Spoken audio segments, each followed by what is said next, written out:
Pasar tenaga kerja kelihatannya mulai menunjukkan tanda-tanda pelemahan, tapi kenapa investor belum cenderung agresif? Mungkin jawabannya adalah di ulasan satu ini. Ya, kemarin kita sudah melihat data job openings mencatatkan rekor terendah sejak Februari 2021.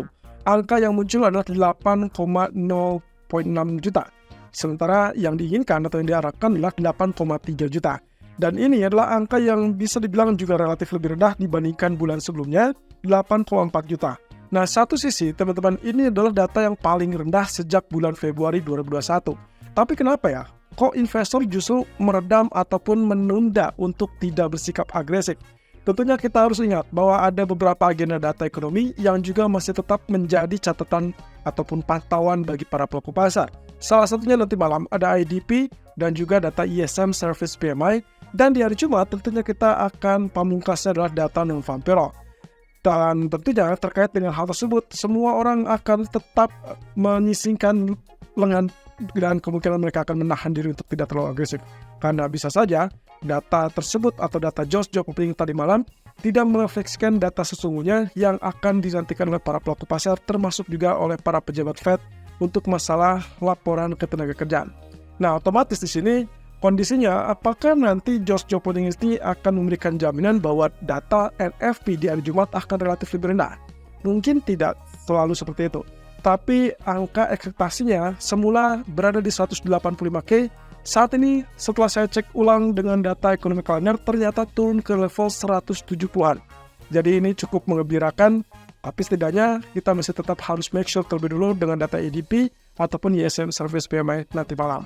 Nah, dengan demikian, investor masih tetap menunggu beberapa data yang menunjang terkait dengan data non-farm payroll. Tapi sebelum itu, kita memiliki data ADP dan jobless claim untuk besok. Sehingga nantinya kita akan mengakumulasikan apakah ini akan memberikan harapan terkait dengan dot plot yang akan diumumkan oleh Fed minggu depan. Ingat ya, bahwasannya minggu depan kita tidak melihat terkait dengan keputusan suku bunganya, karena sudah dipastikan mereka akan unchanged alias tidak ada perubahan.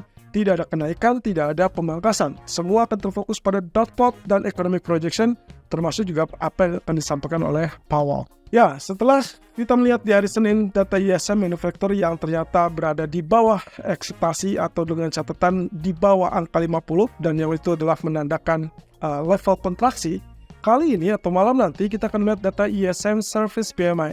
Mungkin di beberapa website ditulisnya adalah ISM Non-Manufacturer PMI. Nah, tapi penekanannya di sini adalah coba lihat data 1 tahun terakhir. Setelah terlihat di dalam data ISM Manufacturer, 1 tahun terakhir berada di bawah 50, hanya 1 kali saja berada di atas 50.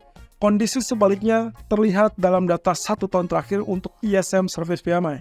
Angka yang selingkari itulah angka yang menunjukkan bahwa sepanjang 1 tahun terakhir, justru sektor jasa menunjukkan angka ekspansi.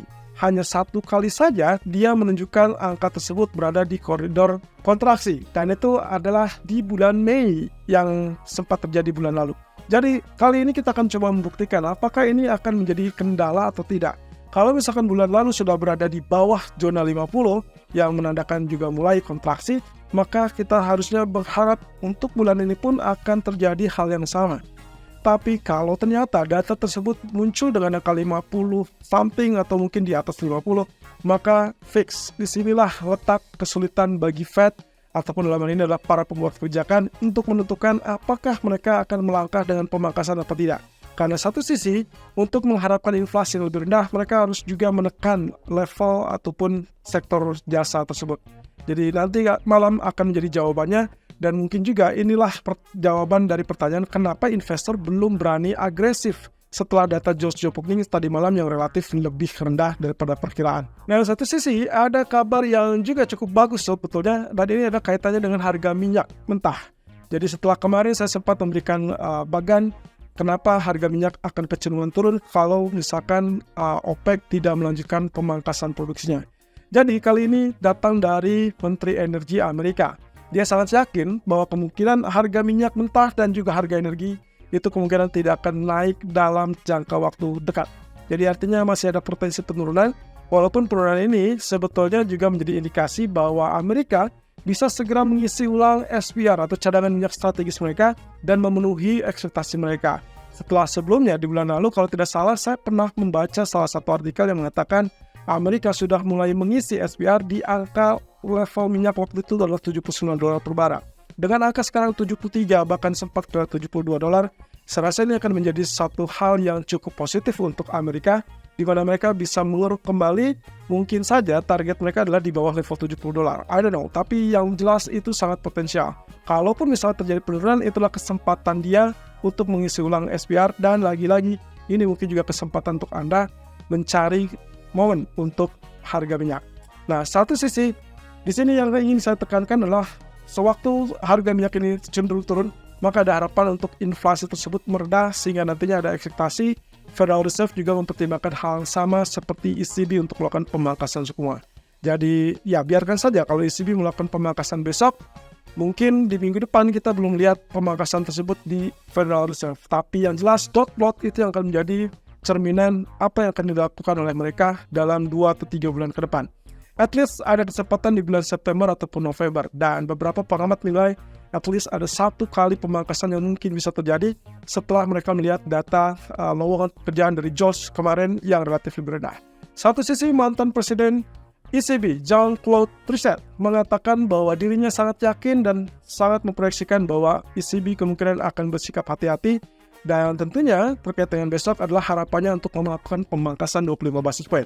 Hanya saja catatannya, Trichet mengatakan bahwa ECB sebaiknya tidak terlalu gegabah, tapi juga cenderung memperhatikan data ekonomi. Tentunya ini yang paling penting. Garis besarnya adalah apa yang akan dilakukan berikutnya setelah pemangkasan besok itu harus berdasarkan data ekonomi, dan sangat berharap tentunya dengan inflasi yang relatif lebih rendah. Nah, satu sisi, kalau misalkan dikaitkan dengan Federal Reserve, ya menurut riset, dia sih tidak berharap kalau misalkan sampai ke ECB ataupun Fed tidak saling mempengaruhi. Jadi nanti kita akan lihat apakah kebijakan besok itu akan mencetuskan kemungkinan Fed berikutnya akan melakukan pemangkasan. Tapi saya sih ragu. Kalau hanya 1 kali dari ECB, kelihatannya itu belum cukup bukti untuk Fed melakukan hal yang serupa. Tapi kalau ternyata data inflasi Amerika sendiri sedang turun, katakanlah mungkin di bawah 3% di dalam beberapa data ke depan, maka mungkin kita akan dapatkan dot plot tersebut akan semakin meyakinkan untuk potensi pemangkasan di tahun ini. Entah 1 ataupun 2 kali pemangkasan itu sudah tidak ada bedanya. Yang terpenting adalah bagi market saat ini, Fed segera memberikan isyarat apakah mereka akan membuka pintu untuk melakukan pemangkasan atau tidak. Nah, ini kaitannya dengan apa yang dikatakan oleh mantan Presiden Fed Dallas kemarin, yaitu Robert Kaplan. Dia juga cukup yakin bahwa Fed suatu saat tetap akan melakukan pemangkasan, dan dia sangat yakin bahwa tidak akan ada kenaikan, karena yang harusnya terjadi bukan kenaikan suku bunga, melainkan memangkas suku bunga. Hanya saja yang menjadi garis besar di sini adalah kapan waktunya, tapi menurut Kaplan dia cukup yakin. Jadi beberapa pejabat, mantan pejabat itu lebih ini meyakini bahwa ada kemungkinan potensi pemangkasan akan terjadi tahun ini. Oke, berarti kalau kita lihat dari ekonomi kalender untuk hari ini, praktis untuk hari ini semua tentang service PMI, baik itu dari kawasan Eropa, Inggris, ataupun bahkan Amerika. Tolong perhatikan data tersebut, karena ini juga akan memberikan indikasi apakah sektor ataupun tenaga kerja dari masing-masing kawasan masih tetap solid atau tidak.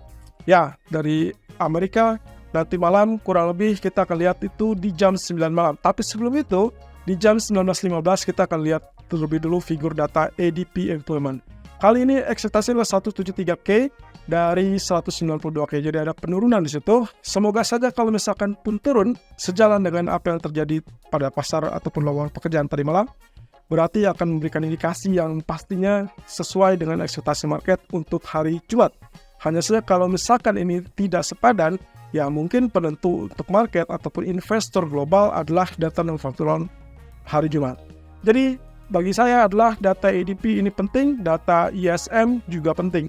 Tolong perhatikan apakah kita akan melihat data tersebut akan relatif lebih lemah atau tidak. Oke, jadi fokus utama untuk minggu ini masih tetap kisarannya adalah data dari Eropa dan juga data dari Amerika.